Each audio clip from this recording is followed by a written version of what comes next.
est début septembre et je pense que beaucoup d'entre vous qui regardent cette vidéo ont envie de se remettre en forme pour la rentrée. Après les vacances d'été et les excès et le manque de sport. Et qui dit rentrée, dit nouvelles habitudes, nouvelles routines à mettre en place, nouvelles résolutions pour les 6 derniers mois de l'année. Et que de mieux que de terminer l'année en beauté avec de nouvelles habitudes saines. Mais pour garder une bonne habitude sur le long terme et s'y tenir, il faut tout d'abord instaurer une routine pour celle-ci. Pour faire en sorte qu'on puisse la tenir sur le long terme. Alors dans cette vidéo, je vais te donner mes 10 conseils pour créer une routine et s'y tenir sur le long terme afin que tu puisses mettre en place tes bonnes habitudes saines pour la fin de l'année et plus. Bienvenue si tu tombes sur cette vidéo et que tu ne me connais pas. Je suis Océane, j'aide les femmes à prendre soin de leur santé au quotidien de manière naturelle et à se reprendre en main pour une vie alignée et épanouie. Si c'est quelque chose qui t'intéresse, n'oublie pas de t'abonner et de me suivre sur Instagram @about.oc. Mon premier conseil serait de créer une sorte d'écosystème de bonnes habitudes. Parce qu'en prenant l'exemple de se remettre au sport. À la longue, et tu vas voir, même si ce n'était pas le but initialement, tu vas vouloir faire plus, faire mieux et pour ça, tu vas aussi faire en sorte d'avoir une bonne alimentation en plus de simplement faire du sport. Et donc tu vas pas seulement faire attention à ton activité sportive, mais aussi à ta nutrition et faire en sorte de manger sainement, équilibré, protéiné, etc. Et personnellement, c'est justement ce qui m'est arrivé quand je me suis remise au sport. Au début, j'ai juste repris parce que je voulais que ça me fasse bien au corps et à l'esprit, mais sans objectif particulier. Mais quelques mois plus tard, une fois que cette habitude était déjà bien instaurée dans mon quotidien, j'ai aussi voulu faire attention à ce que je mangeais. Et de là, j'ai mis en place une autre habitude qui a été de manger différemment, d'introduire plus de protéines et manger plus équilibré. D'où le fait que je te parle d'écosystème de bonnes habitudes, mais ça peut être fait sur le long terme. Parce que bien sûr, ça, il faut que ce soit fait à ton rythme, donc petit à petit, et tu peux aller aussi vite que tu le souhaites. Mais garde en tête que si tu veux shifter ta personnalité, si tu veux mettre une nouvelle habitude saine en place, c'est parce que tu veux être soit un peu plus comme ci ou soit un peu moins comme ça. Et donc devenir une autre version de toi, même à petite échelle, juste avec une seule habitude. Donc quelque part, tu veux devenir une nouvelle version de toi. Par exemple, si tu ne veux plus cocher la case sédentaire dans les questionnaires sur ton niveau d'activité physique, mais plutôt moyennement active ou très active, et bien que tu le veuilles ou non, c'est une nouvelle personnalité de toi que tu es en train de créer. Alors si tu veux être cette nouvelle personnalité de toi qui est healthy, il va aussi falloir que tu prennes en compte d'autres facteurs en plus du sport. Donc comme je disais, la nutrition, par exemple en mangeant le plus possible du fait maison au lieu de commander sur Uber Eats à tout va. Favoriser ton sommeil aussi, réduire ta consommation d'alcool, arrêter de fumer si tu fumes et peut-être aussi changer ton état d'esprit. Et je ne veux pas que tu vois ça comme une montagne en te disant qu'il y a trop de choses à faire pour que tu t'améliores et que tu arrives à cette nouvelle version de toi, mais plutôt que tu vois ça comme un jeu et te dire que tu peux shifter ton identité pour devenir la version de toi dont tu rêves de devenir en intégrant de nouvelles habitudes dans ton quotidien, mais étape par étape, habitude par habitude. Et ensuite, tu verras qu'il sera ultra simple d'intégrer une nouvelle habitude à ton écosystème d'habitudes qui va dans le même sens parce que forcément, tu auras une nouvelle identité, donc ce sera beaucoup plus facile. Deuxième conseil que j'ai à te donner, c'est de se challenger au quotidien pour intégrer cette nouvelle routine. Par exemple, si la routine que tu veux mettre en place est de bouger plus, et bien dans ce cas-là, tu peux te challenger au quotidien d'à chaque fois que tu dois monter un étage, et bien de prendre les escaliers plutôt que l'ascenseur. Quand j'ai commencé à travailler en entreprise et que je faisais du télétravail tous les jours, clairement j'étais toute la journée assise sur ma chaise et quand j'allais faire mes courses ou que j'allais me balader, je prenais toujours les escaliers au lieu de l'ascenseur malgré que j'habitais au 7e étage de mon immeuble. Aussi, quand tu vois que tu es trop en train de scroller sur ton téléphone et que c'est une habitude que tu as envie d'enlever dans ton quotidien, ce que tu peux faire, c'est déjà conscientiser le fait que là tu es déjà en train de trop de scroller, de te forcer à arrêter et d'aller faire une autre activité, d'aller marcher, de faire une activité manuelle ou qu'importe l'activité que tu as envie de faire. Ça, je le vois venir, mais comment réussir à avoir de nouvelles bonnes habitudes tout en continuant à avoir une vie sociale? Parce que oui, il se peut que si tu veux shifter ton identité pour devenir une personne healthy. Les verres après le travail ou les restos à gogo ne sont plus vraiment de la partie. Bien que je te rappelle, il est essentiel que tu continues à avoir ces moments-là pour toi. Aller au resto, boire des verres, etc.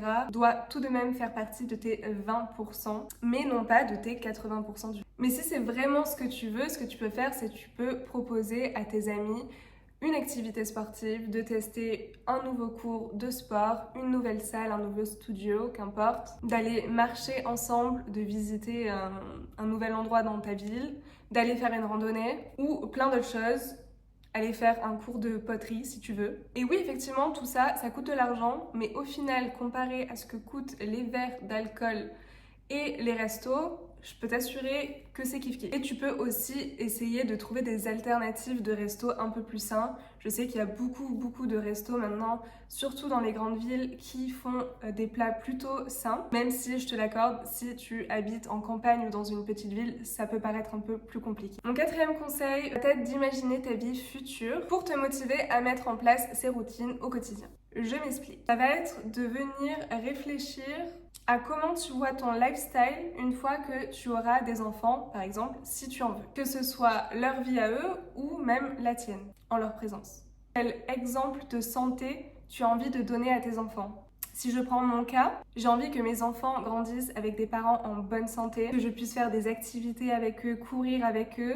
J'ai envie que mes enfants soient très actifs dès le jeune âge et qu'ils testent plein d'activités sportives, qui aiment manger des bonnes choses naturelles et saines comme des fruits, des légumes, de la viande, du poisson, simplicité, et qu'ils essayent le moins possible de devenir addicts aux aliments transformés, sucrés et frits. Et si tu m'écoutes, c'est que toi aussi tu es probablement dans une démarche de vie plus saine et donc forcément tu espères très probablement la même pour tes enfants. Moi personnellement, quand je pense à ça, ça m'incite vraiment à faire plus d'efforts dans mon quotidien pour être en bonne santé pour eux et vraiment agir comme un modèle pour mes enfants. Et au lieu de passer mes mercredis après-midi ou mes week-ends dans une salle d'attente d'un hôpital ou chez un médecin, de plutôt aller faire des activités ensemble. Et un autre exemple que j'ai à te donner, il y a peu avec mon copain, on a adopté un chiot et on savait pertinemment qu'en faisant ça, ça allait nous forcer à être encore plus actifs parce que forcément, il faut sortir le chien plusieurs fois dans la journée pour faire ses besoins et aussi pour le faire bouger. C'est aussi dit que ça allait nous inciter à faire plus de randonnées et plus d'activités extérieures avec le chien. Mon cinquième conseil va être d'être indulgente avec toi-même et de te parler de manière positive. Tu es la seule personne qui va t'emmener là où tu veux aller. N'attends pas des autres qu'ils te motivent, fais-le toi-même. Tu dois être ta propre motivation. Mais ce nouvel objectif ne doit pas être vu comme juste un objectif, mais vraiment un nouveau standard de vie. Comme je le disais plus tôt, c'est un shift d'identité. Et clairement, tes pensées crée ta réalité. Donc fais attention à la manière dont tu te parles tous les jours. Je t'assure, pour l'avoir vécu et le vivre tous les jours, plus tu te félicites, plus tu te dis que tu es une badass et que tu vas y arriver et que les actions que tu as mis en place hier, même minimes, vont t'emmener là où tu vas aller. Et plus je t'assure que petit à petit, tous les jours, tu vas aller vers cette version de toi que tu veux devenir. À l'inverse, si tu te dis que tu ne vas pas y arriver, que c'est trop dur ou que tu n'y crois pas, blablabla, et que tu ne crois pas en ta capacité à pouvoir y arriver, eh bien je t'assure que tu ne vas pas y arriver. C'est aussi simple que ça. Alors je dis pas que c'est facile de se motiver absolument tous les jours, même dans les jours un peu plus compliqués, mais fais vraiment attention à tes pensées et sois ta propre cheerleader. Mon sixième conseil est vraiment d'y aller au début, étape par étape, comme je le disais dans mon premier conseil. Chaque jour, chaque semaine, même chaque mois, tu peux intégrer une nouvelle petite habitude dans ta routine. Intégrer une nouvelle routine prend du temps et c'est normal. Dis-toi que quand elle sera intégrée dans ton quotidien, elle sera vraiment là et il sera vraiment très compliqué de s'y détacher. Parce que concrètement, elle fera juste partie de ta nouvelle identité. Alors on ne se brusque pas, on y va mollo et tout va bien se passer, je te l'assure. Septième conseil, ce qui peut être aussi intéressant, c'est de se préparer, de s'organiser et de planifier à l'avance pour pouvoir intégrer cette nouvelle routine à ton quotidien. Parce que tu verras que pour certaines routines, effectivement, il est nécessaire de s'organiser à l'avance. Je pense à, par exemple, le fait de vouloir manger plus sainement le midi quand tu es au bureau. Donc, il va falloir que tu fasses des meal prep et pour ça, il faudra sûrement que le samedi, tu ailles faire tes courses, le dimanche, que tu cuisines tes meal prep pour le lundi, jusqu'au vendredi midi. Donc ça requiert de l'organisation et il faut que tu le planifies à l'avance si tu veux que ce soit fait. 8e conseil, il peut être aussi intéressant de créer des espaces pour chaque routine. Je m'explique. Par exemple, si je veux mettre en place une routine de lire 10 pages d'un livre éducatif par jour, je sais dans mon cas que si je le fais sur mon canapé, ça va pas fonctionner. Parce que mon cerveau a associé le canapé à soit travailler, soit scroller. Chez moi, c'est qui tout doux. Mais en tout cas, pas lire. Et du coup, en me mettant sur ce canapé pour lire, il y a de très grandes chances que je prenne mon téléphone et que je scrolle. Du coup, dans ce cas-là, c'est intéressant d'associer un autre emplacement de la maison dédié à cette activité. Et finalement, ça me fait aussi penser aux animaux parce que j'apprends énormément sur comment fonctionne le cerveau d'un chien en ce moment. Mais c'est pareil pour eux, on associe aussi certains endroits à certaines actions. Typiquement, les besoins se font à un endroit, le dodo se fait à un autre endroit, etc., etc. Et pour que le chiot comprenne, il faut qu'on lui crée des routines à lui aussi. Et c'est pareil pour nous.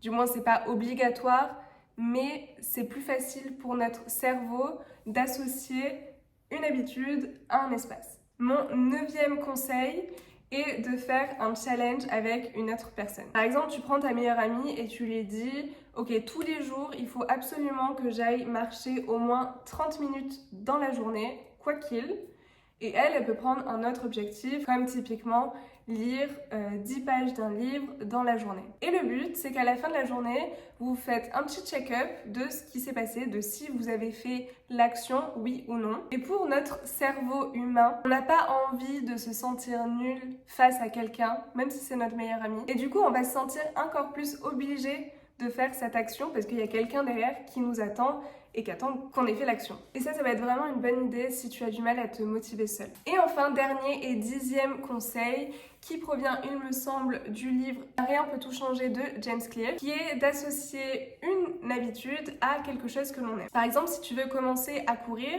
tu peux te dire que en allant courir, tu vas pouvoir écouter ta meilleure playlist que tu as créée spécifiquement pour cette activité, ou écouter un podcast que tu aimes si c'est quelque chose que tu aimes. Personnellement, moi je déteste. Et dans mon cas, typiquement, j'adore mon café latte le matin, mais je sais que boire un café dans un estomac vide n'est pas bon pour mon stress et plein d'autres raisons. Du coup, j'évite de le faire. Et si je veux vraiment ce café, du coup, il va falloir que je mange quelque chose avant et que je me prépare un petit déjeuner, même si j'ai pas très faim. Et du coup, là, mon habitude ici, et de me préparer un petit déjeuner quoi qu'il, même si j'ai pas faim, pour pouvoir ensuite boire mon café latte. Parce que je connais tous les bénéfices de prendre un bon petit déjeuner le matin et à quel point c'est important. Et c'est quelque chose que j'ai envie qu'il fasse partie de mon quotidien. Donc, en gros, le café latte, c'est un peu ma carotte si je prépare mon petit déjeuner le matin avant de boire ce café. Voilà, on arrive à la fin de cette vidéo. Si tu l'as aimée, n'oublie pas de la liker et de t'abonner à la chaîne si ce n'est pas encore fait. Et sinon, je te dis à la semaine prochaine pour une nouvelle vidéo ou tout de suite sur Instagram @about.oc. Ciao ciao!